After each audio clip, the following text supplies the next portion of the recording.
right, welcome to the Daily Huddle. I'm your host, Dr. Monica Ogando. Today we're talking about El Día de los Muertos and the Halloween origins and how to make that practice relevant in your life, and how you probably are already making it relevant in your life because it has already seeped into the mainstream of our culture.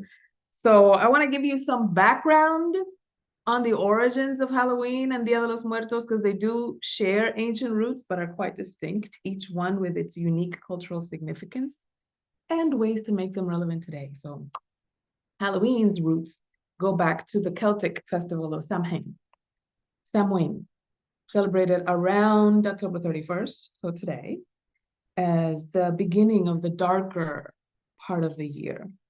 The Celts believed that during this time, the boundary between the living and the dead thinned, and it allowed spirits to cross into our world, and people would light bonfires and wear costumes to ward off roaming ghosts. So the wearing of the costumes and the lights around the trees and bonfires, etc., was actually to ward off evil or to ward off the spiritual realm. And as Christianity spread, that festival was named All Hallows Eve, the night before All Saints' Day. So All Hallows Eve became Halloween. And the idea of trick-or-treating may have come from medieval customs where people went door to door on Halloween, November 1st, asking for soul cake in exchange for prayers for the deceased. And today, Halloween is seen widely as a playful night of costumes and candy and spooky fun. But if you're interested in making Halloween more meaningful, then you might consider incorporating rituals like lighting a candle for your ancestors, or spending a moment reflecting on what you want to release from the past year as we enter into the season of darkness, particularly because, interestingly, tomorrow, November 1st, is a new moon in Scorpio. And the new moon in Scorpio typically allows you to clear out, to release. People think that new moons are about planting seeds and creating new intentions because it's a new moon. But I want you to recognize that a new moon, you can't even see it, right? And so, because it's hidden, it's not like the full moon. The full moon has the full light, the new moon has no light. And so with that new moon, this is the time to actually release, clear out, not release necessarily. The full moon is about releasing, but definitely clear out the pieces that are unwanted from your manifestations. Now, compare that to El Día de los Muertos, which means the Day of the Dead. And it is celebrated mainly on November 1st and 2nd, and it combines ancient Aztec traditions with Catholic customs that were imposed by the Spanish. So originally, the Aztecs dedicated 2 months, 2 whole months, 60 days, to celebrating and honoring their dead, viewing death not as an end, but as a step in the cycle of life. So they were moving on to a new cycle. There wasn't grief about that. There was a celebration, a graduation of sorts. And the Catholic Inquisition later condensed it into a 2-day observance, November 1st for honoring the children, Dia de los Angelitos, and November 2nd for the adults. And that holiday is known for like colorful, what I'll call ofrendas, which is altars or offerings. And they would have those altars decorated with photos and favorite foods and marigold flowers, candles, mementos of deceased loved ones, sugar skulls, painted faces, symbolizing the vibrant continuation of the spirit even after physical death. So both Halloween and Dia de los Muertos center around honoring those who have come before us, our ancestors. And you can bring into your life that reflection by taking a day to celebrate your ancestors, to reflect on the impact of those who have shaped your path. Maybe set aside a space in your home, like a legacy corner or an ancestor altar, with photos or mementos, or journal about the values you've inherited and how you want to carry them forward. Or even what you've learned to be or not to be, or to do or not to do. You know, there are pieces of your culture that you want to take on with you. And then there are pieces of your culture like, no longer relevant. or no longer desirable. And both festivals arrive as seasons change. You may have noticed that the weather is getting cooler, that the days are getting shorter, etc. So this is symbolizing a time of release and transformation. So you can use this as an opportunity to identify any old ghosts that you might want to let go of, any negative patterns or habits or doubts or old grudges. Write them down. Here's what I do. Whenever I'm doing a releasing ritual, I'll write it down and burn the paper safely, right? And that's a symbolic release, and just kind of like the fire, the smoke, the ashes go into the ethers, or you can take it bury it into the earth and let it be laid to rest, like we do with our dead. These holidays are also about, community and connection. So it's a great time to throw a dinner or a small gathering where everybody brings a dish that represents a loved one that has passed on, and you can share memories or stories and even laughs and remind yourself of the love and the spirit that you carry with you. Because both Halloween and El Día de los Muertos invite us to confront death and transformation, which is actually what Scorpio is all about, really. We'll get into that a little bit later. And going deep into your own, what makes you tick, right? The mysteries of you. So when you tap into the deeper meanings of these traditions, you not only honor the past, but you also enrich yourself, your present moment, with purpose and connection, right? And as usual in a capitalistic society, we will commercialize the hell out of something that is very meaningful in the culture. And we'll, bring some candies and decorations and costumes and all this other stuff. And all of that allows you to kind of like partake in the modern culture of it, but the conversation that we're having now gives you some more substance, gives you the ability to connect to its deeper purpose, so that you can make it your own. You don't have to take on everything, right? But you can make it your own. So I would love to hear from you, how you celebrate Halloween or Dia de los Muertos, if you celebrate it at all. And if you do, and you'd like to do it differently, what are some of those ideas, or what are you taking away from the things that I've shared here? Or if you don't and would like to start, how would you like to start? What are your thoughts? What are your comments? What are your opinions? Where do you stand on this? Let me know. Raise your hand so that we can talk about it. Hi, Laura. Grand Rising, Grand Rising. Thank you for this conversation this morning. I'm Mm-hmm. from Jamaica and I don't celebrate Halloween, but we do honor our dead in Jamaica. Mm-hmm. They are buried on the property. Mm-hmm. And before, when it was like their birthday or whatever other day, we would go to the graves and we would cook and remember them, drink. It's like a party. Yeah. But when I came here, I met a Filipino co-worker, and she explained to me in the Philippines what they did on Halloween, and I got a totally different perspective, where they would actually go to the cemetery and they would party all night Nice. with around the graveside. Like, what?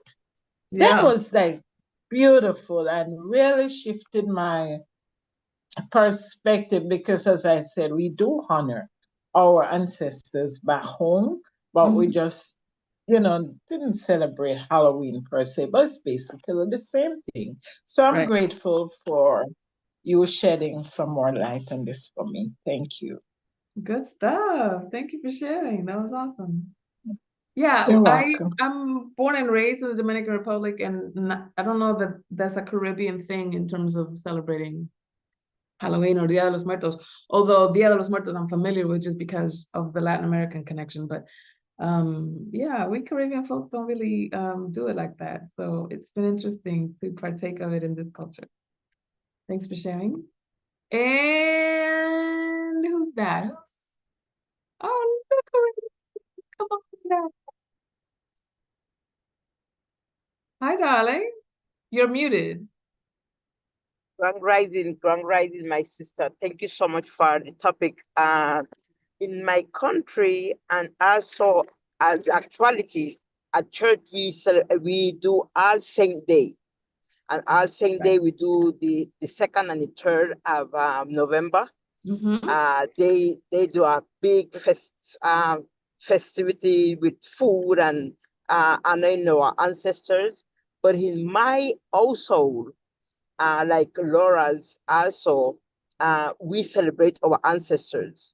And at my altar, I do a lot of ceremony. I do a ceremony for my ancestors. I love feeding my ancestors. I feed my ancestors every day. But for our saint, they are Dia de los Muertos, that we call it in Costa Rica. We do a special offering to be connected for the rest of the year until the next November. But it's amazing how you really emphasize. We don't celebrate Halloween in Costa Rica. We celebrate All Saint Day, our Dia de los Muertos. Thank you so much. Absolutely. Thank you for sharing that. Appreciate you. Yes, yes. Sometimes part of the I think the infantilization of celebrations like Halloween and Dia de los Muertos and making it like a kids thing, kids costume party, et cetera, is that as a culture, we have a hard time with death, release, transformation, going into the shadow world, going into the depths of the earth, et cetera. In fact, what we call the darkness is the occult. And it's so scary and it's so ghoulish and it's so and it's like, you're just going down to the basement of your consciousness. It's not scary. It's just unfamiliar. It's just unseen. The occult just means unseen. It doesn't even mean hidden. Lord have mercy. Okay, who else has something? Who else has something to share?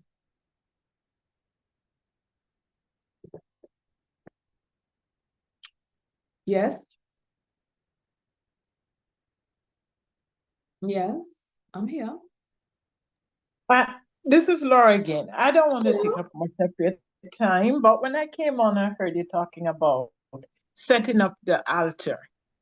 And 2 days ago, I felt called to change my altar space and and then I came on here and I'm hearing it. And, my life is guided by the moon cycle. And I'm right now, looking up, why was that calling? I'm in the space of decluttering my space also and cleaning my space. So that was part of, really decluttering and changing my outer space. So thank you. Thank you. That's fantastic. I think if we were to ritualize the common aspects of our life, this is very relevant to our Spiritual Matters Thursday crew. If we were to ritualize the common aspects of our lives, even romanticize, people talk about romanticizing your life on TikTok and on Instagram all the time, but I'm talking about ritualizing it. Hold on. Didn't have time to put mute. Ritualizing, for example, your morning routine, your bedtime routine, your meal times, the ways in which you open a circle of connection with a friend when you're about to do a phone call, when you're about to do a Zoom meeting, when you're about to go meet for breakfast or lunch or dinner, when you're about to meet for coffee, when you're about to write a letter, etc. Not like you have to ritualize everything, because then that just becomes rote and it becomes more about the mechanics than it does about the intention. But rather that you can see the intention through your day-to-day life. When you can operate from the intention of whatever that activity is, then you can start to ritualize your life, and then it becomes meaningful and impactful, and it's not just day-to-day mundane things. You can insert your spirituality in it. You can insert your personality into it. I just saw you had your hand up again, so I'm gonna bring you up again. Let me see and unmute. Thank you so much. Know that I'm started to wonder. I remember 25 years ago, I went to Mexico and I celebrated the Dia de los Muertos in Mexico. Oh, okay. It's amazing. It's amazing how these people everywhere, the hotel, the restaurant, they put up these altars that you don't know if it's cool, it's really scary what it is. But Yeah. it's the kids is the culture, how the kids going into the rooms and dark rooms, that, but and they laugh because it's a culture stuff, and everywhere, the churches, the street, Plaza Garibaldi, everybody celebrate this special day, and they take it not one day, not 2 days, it's all the month of November, but they celebrate it in a way that for me was Scoopy, but it's fun because in 25 years later, it remind me how rich the culture is and how much they give gratitude and that libation to the dead, because they say that it's through them they are here, and it's through what they have lived them is what the culture keep it living. So Mexico is a beautiful place to celebrate Halloween, Dia de los Muertos, and I'm telling you, they goes over the hill, over the hill. Thank you so much. That's awesome. Yeah. Yeah, it's so interesting to see how different cultures interact with these rituals and the beauty that they put into it, the process, the ritualization of it, like you can ritualize your life, ritualize these holidays, ritualize these moments of the year and of your life and so forth, and actually have a good time and actually enjoy it and actually create community and connection based on these things. Yeah, so thank you for sharing that. Appreciate it. Anybody else? Comment, question, concern, grievance, vent, suggestions, requests? Have at it.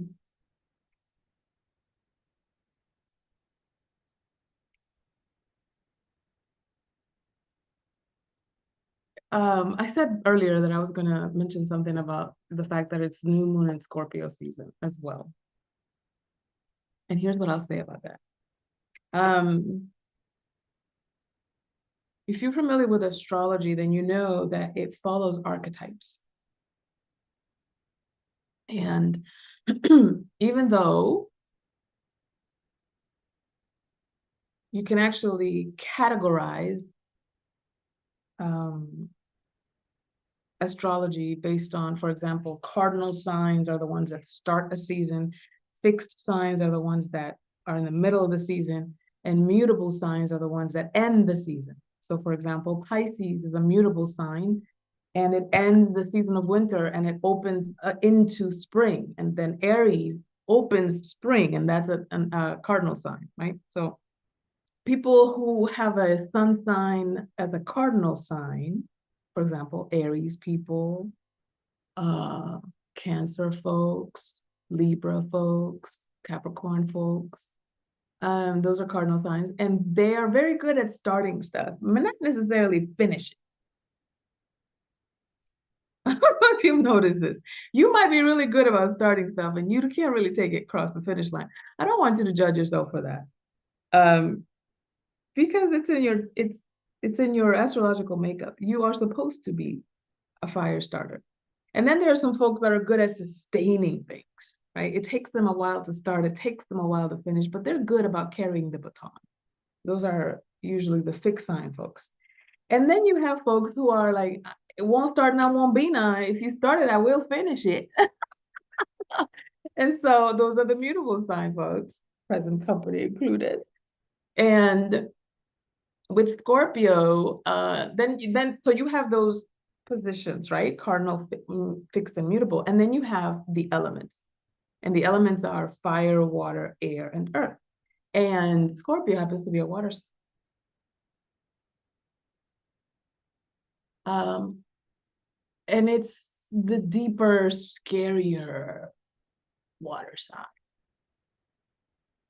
Cancer is around the summertime, and it's like beautiful and sensitive and feeling nature, and and Pisces is intuitive and but Scorpio is like the dark femme. It's mysterious. It's, because once again, around this time, right, the October, November season, when the season begins to change, the weather begins to get cooler, the leaves are falling off, it signifies this going into the depths, going into the darkness.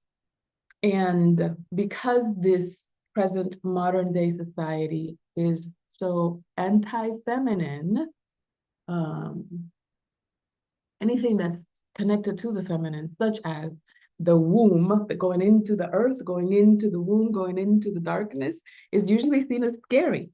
Who would be scared of the womb except somebody who don't got one? That's another sermon for another Sunday, honey. Because if you don't got one, you're trying to get into it. That's another sermon for another Sunday. But what I will say about Halloween, and what I will say about El Día de los Muertos, and going into the depths, going into the shadow, going into the darkness, is that it is a spiritual rite of passage to be able to confront your own shadow. It is not scary. In fact, I sent an email to my list the other day. If you're not on my email list, then put your email in the chat so that I can send you some goodies, because I do have goodies for people that are on my list. And I was talking about the opportunity to see the villain as part of your team.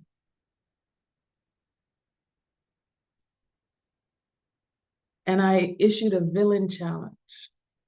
I saw this from a creator on TikTok. I forget her name, but when it comes up, I will give her proper credit. But I saw this from a creator on TikTok when she was talking about the villain challenge. If you put hashtag villain challenge, you'll probably find it if you go to TikTok. And she brought up a great point, because she was saying how, like, the hero in the hero's journey, the hero has a mentor usually, but the mentor can only take you so far. Eventually, Neo has to leave Morpheus behind. Eventually, Mufasa dies, and Simba has to go through some of this journey alone. Eventually, Luke Skywalker can only be helped so much by Obi-Wan Kenobi or by Yoda. Eventually, he has to face Darth Vader. And the part where the mentor can do no good and you have to be on your own, you're only on your own for so long before you have to confront the villain in the story. So you're not alone for long. It's kind of like a baton, like where the mentor can't take you, the enemy, the villain, is there to meet you. And that isn't necessarily an enemy. It's not an adversary in the sense of like a bad thing. It's more like a villain in the sense of like meeting the pieces of you that you haven't fully integrated. If you're looking at it from an archetypal Jungian psychology point of view, then the darkness isn't a strange place. It's the places of yourself that you have not yet fully integrated, that you haven't seen, that you haven't grappled with. And so this is what the invitation is for Halloween and Dia de los Muertos, is there are pieces of you that have died, whether it's ancestry or whether it's a piece of or an identity that no longer serves you, that you get to release, and you can honor them and you can celebrate them and you can release them with love without it being this scary, fight to the death. And even death is not this finality or failure. It's a graduation, it's a transition of sorts. So this is an opportunity to, again, at one mint is how I pronounce atonement. And so it's an opportunity to be at one, to atone the pieces of you that you have not yet fully integrated. And that means sometimes going to the basement of your own consciousness, going into your subconscious, going into the shadow. Laura says, I am in the process of excavating and facing my villains. Yeah, because listen, there's a certain level of like devotion, discipline, grit, resilience, persistence, unstoppability, imperturbability, rigor that the villain has that a hero cannot learn from their mentors. This whole idea of like, oh, it's supposed to be all love and light. No, it's not. No, it's not. The day has a night, and the night has a day. And if you can traverse both the night and the day, right? In fact, the Egyptian Book of the Dead is the going by day and night. But again, another sermon for another Sunday. If you can traverse both the day and the night, then that is the grand entrance to your own mastery, to your own imperturbability, to your ability to stand your ground, to be grounded in your own sense of self, to be one with your essence. And like the poem If says, if you can meet with triumph and disaster and treat those two imposters just the same. So thank you very much for being here today with me, celebrating Halloween and Día de los Muertos.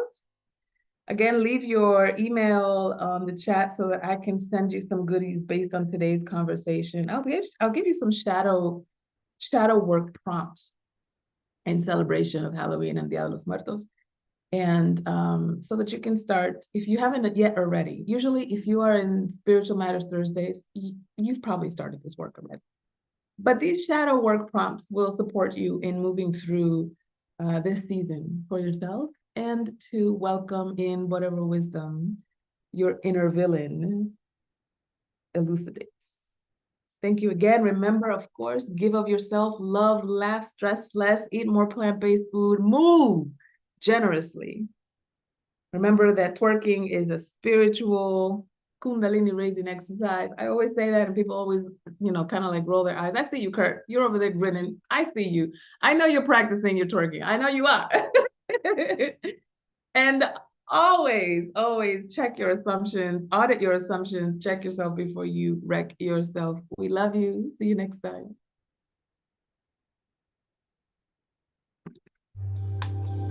Thank you, Doc. Thank you. Thank you, Doc.